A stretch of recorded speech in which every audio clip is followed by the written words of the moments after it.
Right now, as we speak, policymakers face tough choice of cooling the world economy to tame inflation at a time when the growth is flagging. The debate on the state of the global economy is now live in Washington, D.C. at the 2022 annual meetings of the IMF and the World Bank. Nigeria's finance minister is on the panel that is currently ongoing. Let's go to Washington live and listen. Already next year and getting to a point of normalization afterwards. You said, my phrase was, the worst is yet to come.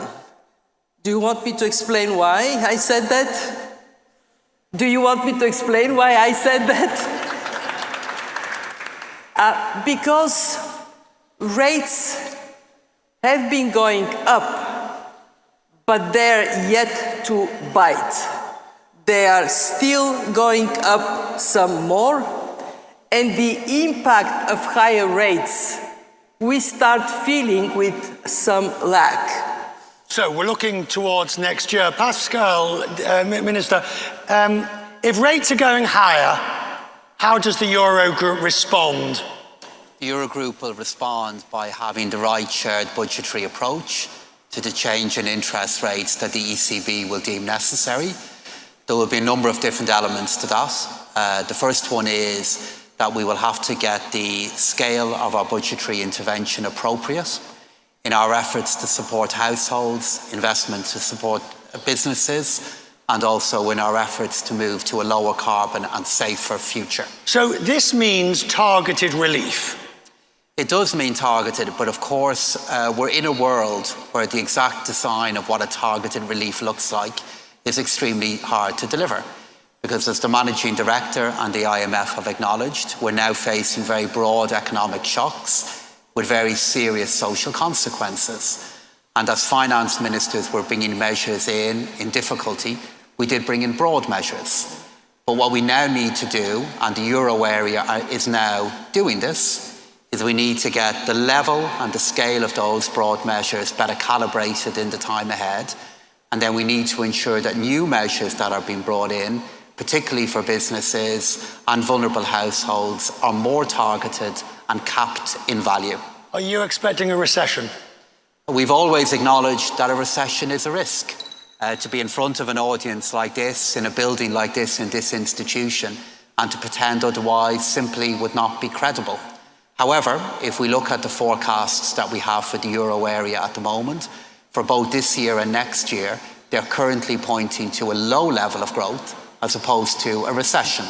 Now, of course, we acknowledge that could change, but it leads back to the first question you put to me then, which is having a level of budgetary policy in place that's integrated with monetary policy, and we can make a difference to supporting income and in particular employment, which is still at a record level within the euro area. Mohamed El-Erian, there is a new language here that you're all using in some shape or form, which is that monetary and fiscal policy must be, to quote the MD this morning, cohesive, that it must work in tandem, that it must not be in opposition. In other words, it must not be the UK. Do you agree? So I agree that monetary and fiscal policy need to work together, not just at the domestic level, but also globally. That we have a situation now where each country is self-insuring against bad outcomes, and the overall result is suboptimal. But there's a big issue here, is that unfortunately, policymakers have amplified volatility rather than manage the volatility. We've seen this in the UK. The last bout of volatility is all from the policymakers. And that is serious because we're not going through just one transition that we've talked about so far, which is the central bank transition. We're going through a different characterization of the global economy, from insufficient aggregate demand to insufficient aggregate supply, and a different way of market functioning. So policy making cannot amplify these challenges, but has to facilitate them. Can I just pick up on what Mohamed just said, which is very important to have the right narrative about why we're having these more persistent inflationary pressures. And it starts with a series of supply shocks, some of which are very short-term, COVID-related, others are which are more fundamental. The relative prioritization, again, something you mentioned, of resilience over efficiency. That's a series of insurance payments for health, for defense, resilience within financial institutions, resilience within supply chains, which adds costs. And all of those lead to more persistent inflationary pressures, which is one of the reasons why it's higher for longer, as your words. I would make maybe perhaps a little more emphasis on the longer and the duration of a level of rates as opposed to a specific peak. Stay with you for the second, and then we'll come to the Nigerian minister. On this question of the UK, recognising that you're a former head of the governor of the Bank of England, I saw your comments about how it puts institutional risk, or how it weakens the institutions involved. But at the end of the day, this was a policy. Do you say this was a policy error? Well, I think there's a few quick lessons from the UK experience. Don't do it. Well, the first is that all of us are operating in a different risk environment, and mistakes will be punished. And that's true for any country. So that's first thing. The second is, yes, in that environment, institutions matter. The transparency, the guidelines, the restrictions that come with institutions help guide both monetary and fiscal policy, so they matter. Thirdly, the numbers need to add up, and that goes back to the second point and the first point. And then the next point is that because we're in a world where we've had a series of supply hits and we'll have more, you need a cohesive growth strategy. A growth strategy has to be comprehensive, and not just because I'm in the presence of the managing director in this group, it has to be inclusive. Look, we've been through the financial crisis. We went through COVID. We're going through a series of shocks. Now inflation, all these shocks hit the least well off the hardest. And so a credible growth strategy is an inclusive growth strategy. It's not just an issue of fairness, it's actually an issue of credibility. Right, we'll come back to the UK in a moment. I want to turn to Nigeria and the Honourable Minister. Minister, just listening to what the former governor was saying, that decisions, that the markets, the financial world will punish. Thank you, your words. Yeah. Is Nigeria about to be punished for its high debt level, do you think, that will require you to restructure it? Well, we're actually feeling the pressures. The market cost is too high for us, so we cannot even explore the markets in the near future. And also because inflation is going up and is going to stay up for longer, our debt service obligations in foreign currency are increasing. And what we decided to do is not to wait for it to happen.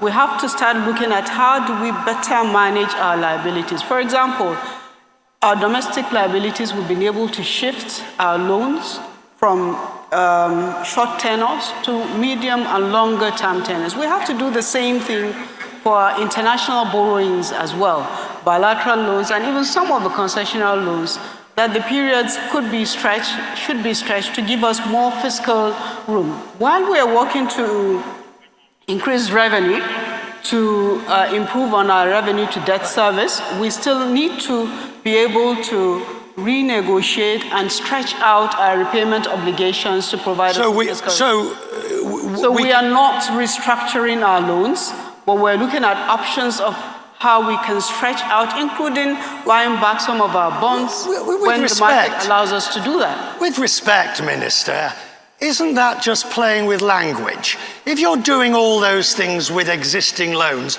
you are de facto restructuring. But we're doing it ourselves. Yeah. And we're doing it to give us more fiscal room. The ministers, if I may, minister's absolutely right. The market, what Nigeria is doing is saying the market has taken too pessimistic a view, and there's an opportunity which creates room for the people of Nigeria by doing the steps that you're taking. And actually, this is exactly what we are recommending to countries. When you see dark clouds on the debt horizon, don't wait. Look at ways in which you can extend maturities. You can improve the matching of currency obligations with what you are earning yourself.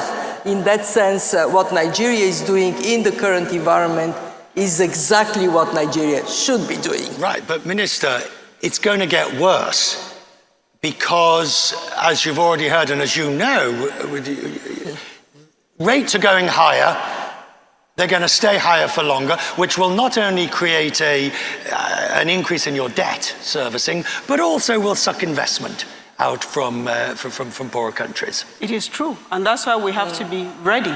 And that's why even if it means retiring some of the debts that are nearing maturity, we will do that to reduce the fiscal burden. We just can't stand still when we see the risks coming upon us.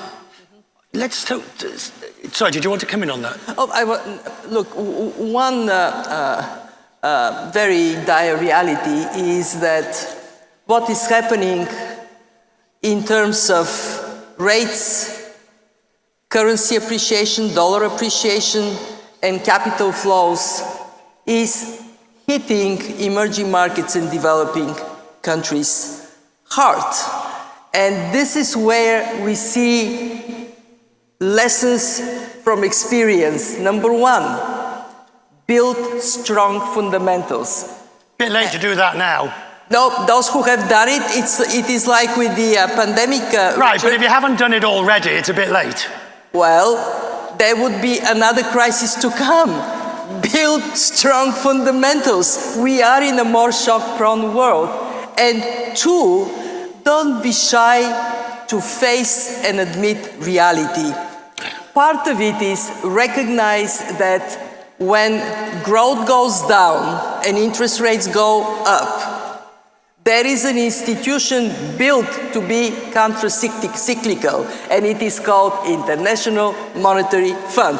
We are here for our members. Let me just add to say that Nigeria consistently tracks its borrowing, and we have been able to consistently meet our debt service obligations. We will have full plans 2022, 2023, 2024 to do that. We keep doing these things on a continuous basis, monitoring our obligations. Mm-hmm. I'm just going to add the complexity of what developing countries are facing is a multiple of just the linear combination of these things. It is not just higher for longer, HL. To draw from the NFL here, football here, okay, it's HLF is higher for longer and faster. We're getting there much faster. So there is no time to adjust. It's happening very quickly. And when it happens very quickly, it's not just the price of credit that's impacted, it's access to credit that's impacted. Mm-hmm. You saw this again in the UK. What happened to the mortgage market in the UK? A quarter of the products were taken off the marketplace. So when you have faster, in addition to higher and longer, it makes the challenge facing the more fragile economies particularly difficult. So how bad is it going to get in your view? I worry. I seriously worry. I think that we have limited policy space at the domestic level. If you make a mistake, and the UK did make a mistake, the reaction is such that it's very difficult to go back to where you started from. So it's a multiple equilibria where things get worse. And we don't have, unfortunately, until now, and I hope that these meetings change this, the amount of global policy coordination that you would require when there's a common problem.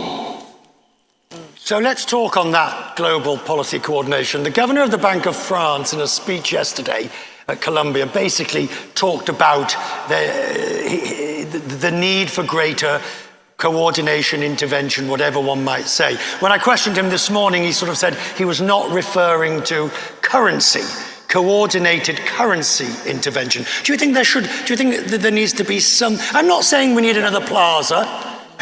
Those of us who are old enough to remember.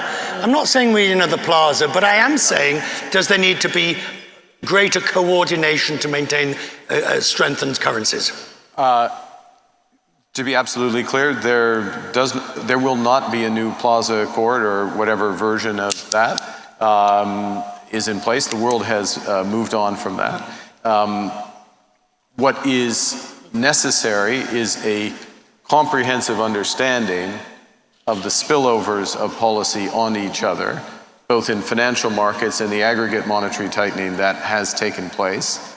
In addition, coordination and cooperation on the real side of the economy in terms of trade and nearshoring we can talk about. And absolutely, I want to make a marker here, around climate policy and the one area that can drive positive spillovers across. Now, we'll come back to that, I know, but we have to, and this is an issue.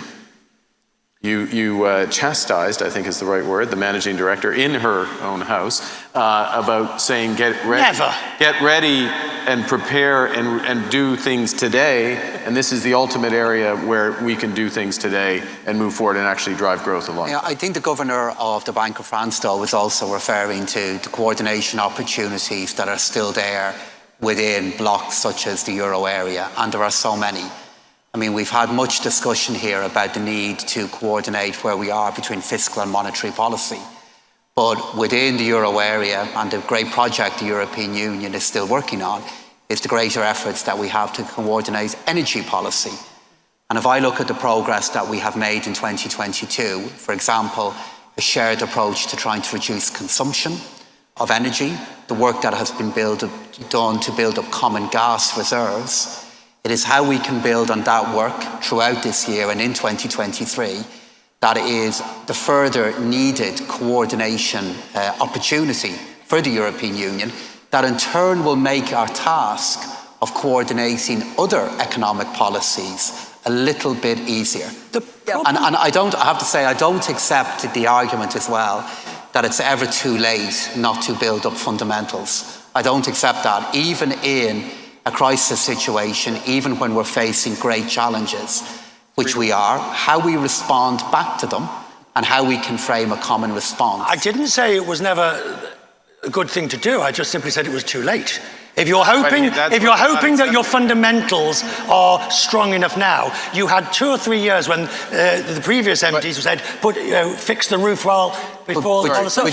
just to deal with that in a European setting, and just to make that point before we go on. We are totally ganging on your return. If you look at where we are within a European setting, look at the work that has been done. Look at something like the Recovery Fund.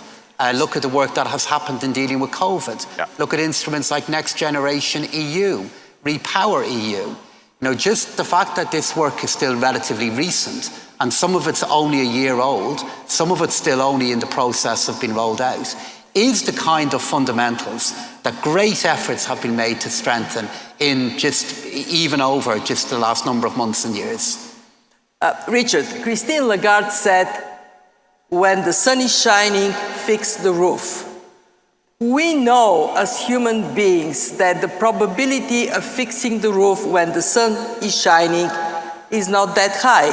But when it is raining, what do? We fix the roof. I'm more optimistic than you are. First, I do believe that we have done really a tremendous job in putting a floor under the world economy in 2020, 2021, during COVID. What is different today is that the task for policymakers is much harder. In 2020, we had to make so that businesses function and people function with the economy in a standstill. What do policymakers do? Monetary policy easing, fiscal policy easing. Now, monetary policy is tightening. Fiscal policy still has to support the most vulnerable people with very little space. In other words, we are in this building, we are at these meetings, we are wrestling with a tougher problem, but wrestle we must. And we would come up with better understanding what we can do. So tell people here, it is tough, but we can deal with these difficulties. Do you think enough politicians? Yes. Lost the room. And Richard, the audience is Yeah, with members us. of the- We are ganging on you. Your staff. And, are you guys my staff? Are you my staff? All of you that are doing this? No. Go, Mark. I'll make 2 points just to pile on. Look, one of the issues about not having one foot on the gas and one foot on the brake in terms of monetary and fiscal. Oh, we're back to the UK. Yeah. Well, we're back. No, we're back to everybody. Part of that leans in the same direction of what the managing director was just saying in terms of building fiscal resilience. Second point, area for coordination, cooperation. Around financial market functioning. You know, there are real issues in treasury markets around the world that have just begun. We've seen a more extreme case, obviously, in the UK with spillovers. Mohammed's talked about this. And we are headed into a period where there will be quite additional, government bonds put on the market by quantitative tightening. And that is a financial stability issue alongside a monetary policy issue. There needs to be coordination there amongst the authorities. There needs to be thought about microprudential instruments, I just said a lot, that could potentially be adjusted for macroprudential reasons, such as the leverage ratio on banks, to help ease this transition that's necessary from a monetary perspective, but has real market functioning issues, and we should be thinking about that right now. If I may, still talking about coordination, I do think while we're talking about more coordination between monetary and fiscal authorities, but there also has to be more coordination within blocks, within regions. For example, in Africa, we have the opportunity of the Africa Continental Free Trade Area. We need to strengthen our partnership so that trade grows within our region, because what it is now is countries are acting more like protecting their territory rather than reaching out and trading. What's the single biggest obstacle? Because as long as I can remember, in any different area, I've been hearing about people, there needs to be greater, particularly Africa, greater trade cooperation and fair trade. What's the biggest single obstacle? Well, the biggest obstacle is every country wants to protect its businesses. So how do you prevent, how do you solve it? Whereas it is in reaching out, in opening up, that we actually have the opportunity. Otherwise, we're still individual markets, whereas Africa is a large market that compete with other markets in the world. So coordination has to be also strengthened within blocks to be able to take the best advantage. We can improve our fiscals by increasing our trade. Minister, the measures taken by the ECB to protect, or at least to strengthen, the southern European countries' bonds in the event of a crisis, another debt crisis as such. Are you sure that they're sufficient, or will there need to be more? I'm very confident about the ability of the euro area and the euro to be absolutely resilient in any of the circumstances that we're discussing. And it's not just because of the work that the ECB has done, it's also because of how we have strengthened all of the other pillars of the euro. If you look at where we are now versus where we were in the global financial crisis, the regulation of the banks, of our financial sector, is so much stronger. If you look at the average deficit within the euro area, it is at a level that is higher than it was pre-COVID, but is still far lower than many would have expected. And if I look at things such as the deployment of the recovery fund from COVID, a common economic tool, funded via common debt, unthinkable a decade ago, now happening. And it does lead me back to concurring with a point that the managing director has made that led to more than just her staff applauding her for. I think there's a really big difference between acknowledging uncertainty and fear and being overwhelmed by it. There's a very big difference, because the message that is coming out of these really important meetings, and incidentally, it's great to be here again, it's great to be here in person and see everybody again, is a very nuanced and clear policy direction regarding what we can do to mitigate these risks and to try to navigate our way through them. And whether it be coordination, whether it's what we need to do from an energy point of view, or it's about the need to be more conscious to our responsibilities to developing economies, the messages are being given here regarding what we need to do. So acknowledging these risks is not the same thing as saying we are powerless in front of them, and we will act to manage them. And if we act together, Yes. we can win. Absolutely. If countries or regional blocs work alone without working with everybody else, strengthening our partnership, then the likelihood of winning is reduced. But if we act together, we can actually overcome. I don't know why you're so. I don't know why, and we'll come to climate. I don't know why you're so optimistic on this point about acting together. COVID showed us that everybody will talk a good talk and not do anything about it. Africa's vaccination rate is still low because vaccines, where the developed world has got more vaccine than it knows what to do with, could vax everybody several times over. But what happened is Africa came together, being able to, as a bloc, acquire their own vaccines, being able now, as a bloc, begin to set up manufacturing facilities. So it's a positive outcome at the end of the day. So why can't they do it with trade? We are already working under the FCFTA to conquer that as well. I want to turn to climate. Richard, can I go back a minute? Because I think what the minister said is really important. I completely share your optimism that this is not 2012. We're not going to worry about the fragmentation of the Eurozone. I don't know whether Mark would agree with me, I share the optimism that the banking system in most countries is robust and will be able to navigate this. However, that is not where the issues are. So go back to your house. While we are fixing the roof in the middle of a storm, water is coming through. And the water is impacting two things that we should worry about. One is growth models. We have relied on finance-dependent growth models. That is no longer feasible, and we don't have good alternative growth models.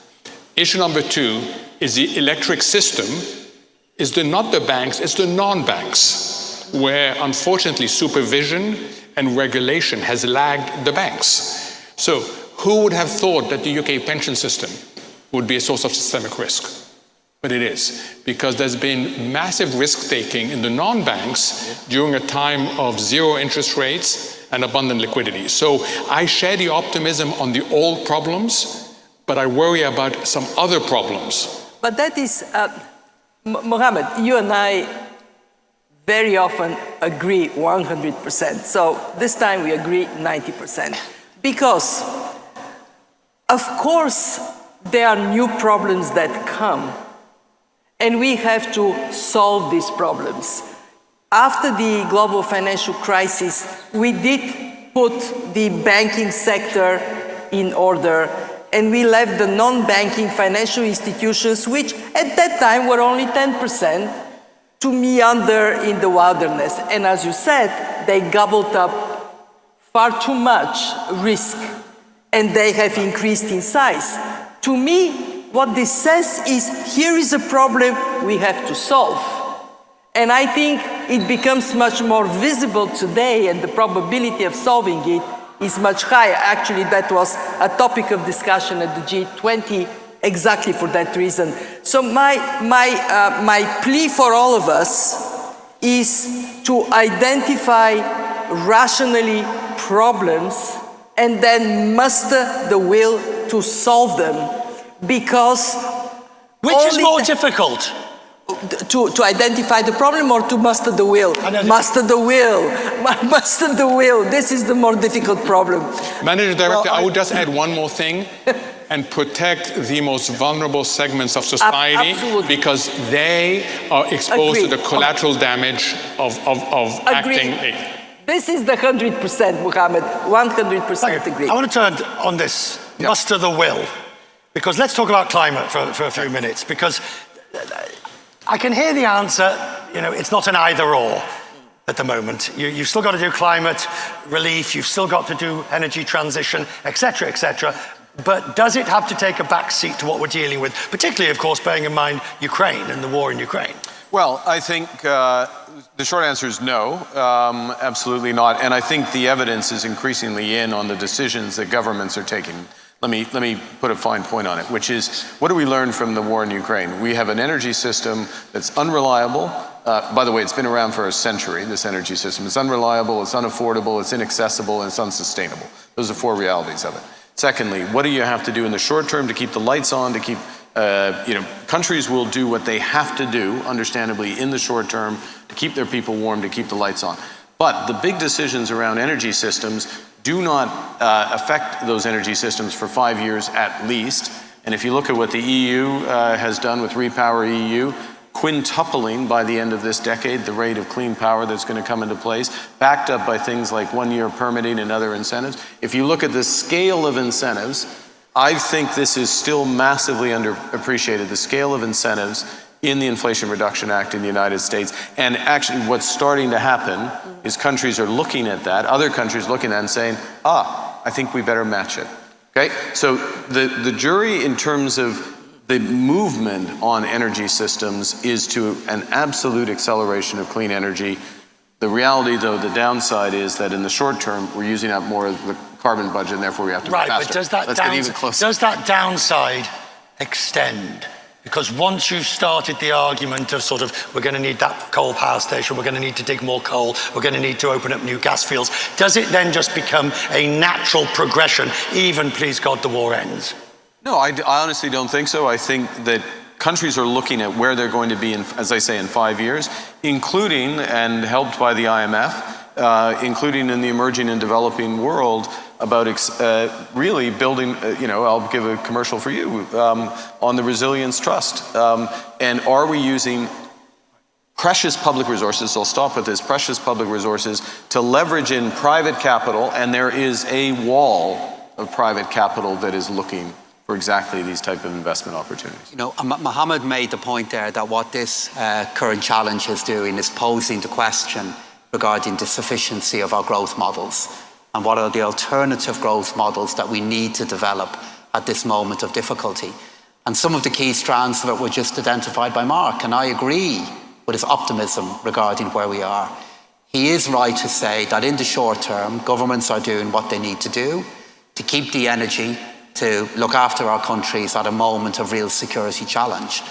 But if I look at where we are within the European Union, climate for finance ministers is now discussed every month when we meet. And the tone of those discussions pre-war was about how we respond back to that awful political challenge of a medium, long-term risk of chaos that happens incrementally. And instead now, that has been transformed by the context of a war. So a security dimension has now been added onto us that has transformed it completely. And as a finance minister community within the European Union, we're also clear that not only is part of the answer to the need for a new growth model, how we supercharge where we are with renewables, but it's also part of the security model for Europe for decades ahead.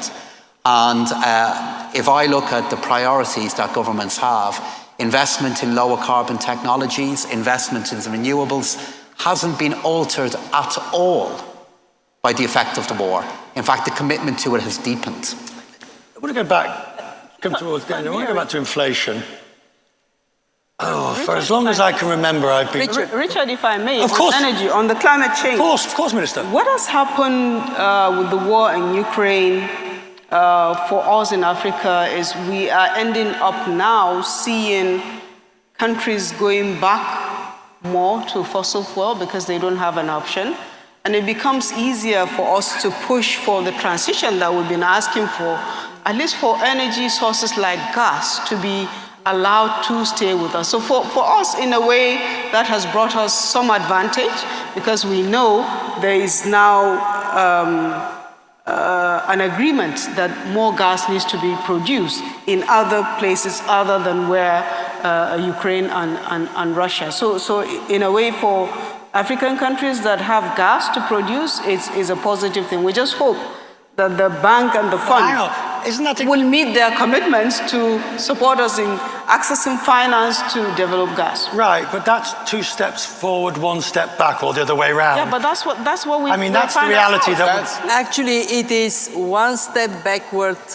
I'm convinced we are dancing the tango the right way. 1 step backward, 2 steps forward.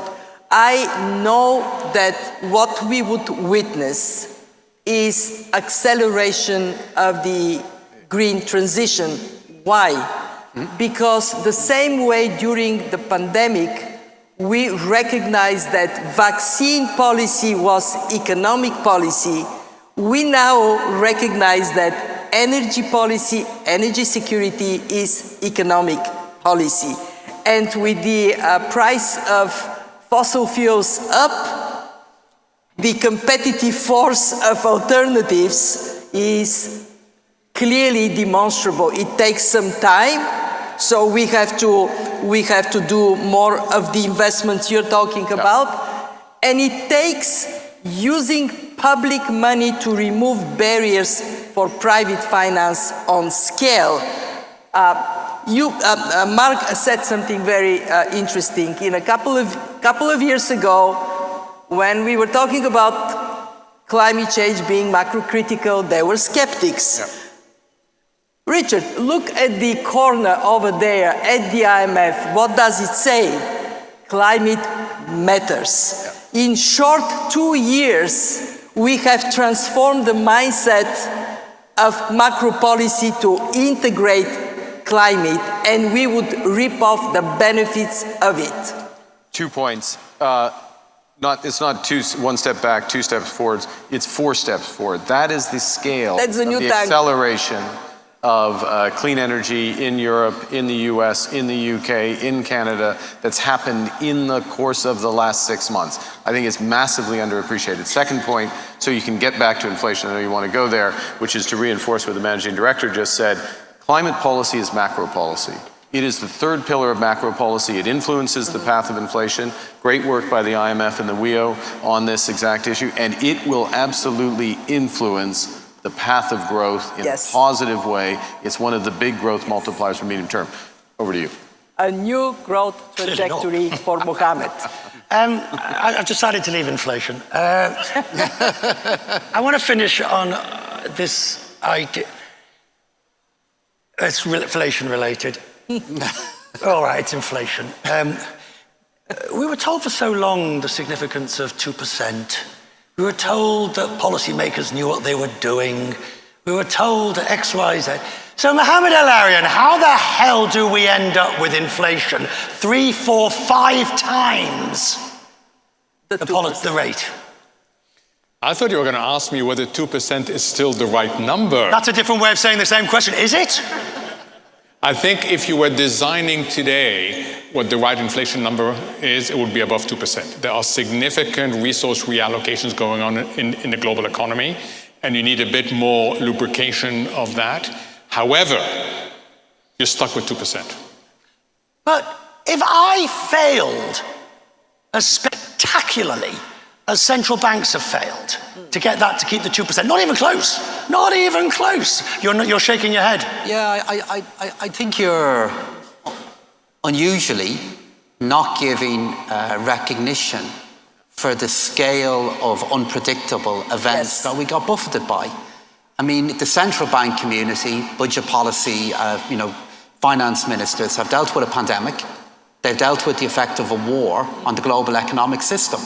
And I think if you were looking at policymakers in calmer times, in the absence of low-frequency, high-impact events, I think your critique might have a bit more edge to us.